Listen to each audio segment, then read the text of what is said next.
اعوذ باللہ من الشیطان الرجیم بسم اللہ الرحمن الرحیم۔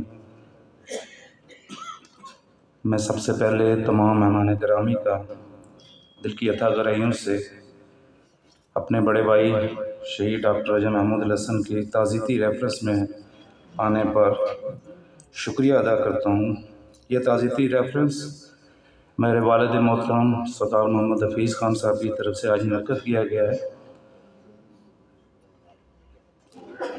میرے لیے یہ انتہائی تکلیف دہ لمحہ ہے، کبھی سوچا نہیں تھا، یقین کرنا مشکل ہے۔ اس لمحے پہ ایسے گھٹے ہوں گے ڈاکٹر صاحب کے تعزیتی ریفرنس میں۔ آپ سب لوگ یقیناً ڈاکٹر صاحب کو ان کی مختلف کنٹریبیوشنز ہیں، سیاسی، سماجی، ان کی نوکری کے حوالے سے ان کے کولیگز ہیں، سب کچھ نہ کچھ ظاہر ہے ان کے بارے میں جانتے ہیں۔ کچھ لوگ ان کے بارے میں اظہار خیال بھی کریں گے۔ میں ایک چھوٹے بھائی کی حیثیت سے، میرے بڑے بھائی تھے، وہ میرے بردر ان لا تھے، کبھی محسوس نہیں ہوا کہ وہ سگے بھائیوں سے بڑھ کے ان کا میری زندگی میں دخل رہا۔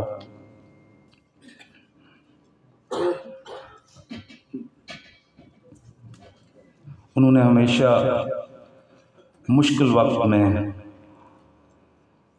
میرے ساتھ دیا، میرے ساتھ کھڑے رہے، نہ صرف کہ میرے ساتھ بلکہ پورے خاندان قبیلے میں جہاں بھی کسی کو بھی ڈاکٹر صاحب کی ضرورت پڑتی تھی تو ڈاکٹر صاحب اولین جو پہلی صف ہے اس میں کھڑے ہوتے تھے۔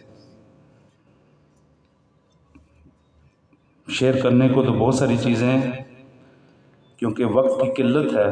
بہت سارے مہمان ہیں جنہوں نے اپنے احساسات، اپنے دل کے جذبات کا اظہار کرنا ہے۔ میں صرف ایک بات کہہ کے آپ سب لوگوں سے اجازت لوں گا۔ وہ شعر بہت دفعہ سنا میں نے، لیکن کبھی اس شدت سے اس کا احساس نہیں ہوا کہ اس کا مطلب ہے کیا۔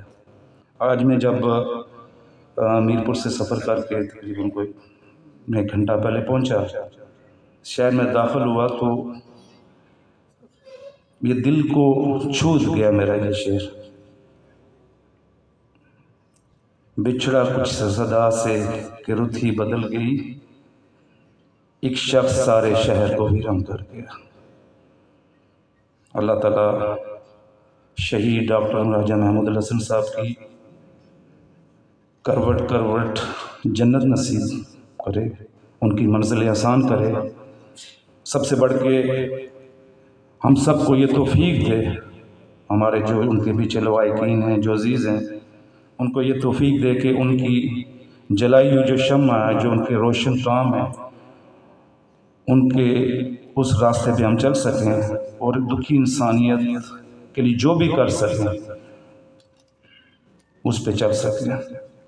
میں آخر میں ان کے جانشین راجہ فاتح محمود الحسن کیانی صاحب، ان سے بھی ریکویسٹ کروں گا کہ ڈاکٹر صاحب کی جو جلائی ہوئی شمع ہے اس کو آپ نے روشن رکھنا ہے اور ان کے تمام سیاسی اور سماجی کاموں کو بند نہیں ہونے دینا۔ آپ نے ڈاکٹر صاحب کے اس راستے پہ چلنا ہے۔ مشکل کام ہے، سفر مشکل ہے، لیکن جب کہتے ہیں نا کہ میں یوں ہی چلا تھا جانب منزل مگر لوگ آتے گئے کارواں بنتا گیا۔ جزاک اللہ، اللہ تعالیٰ سب کے لیے آسانیاں پیدا کرے، ہمارے لیے آسانیاں پیدا کرے۔ آخر میں ایک سن رہا تھا کہ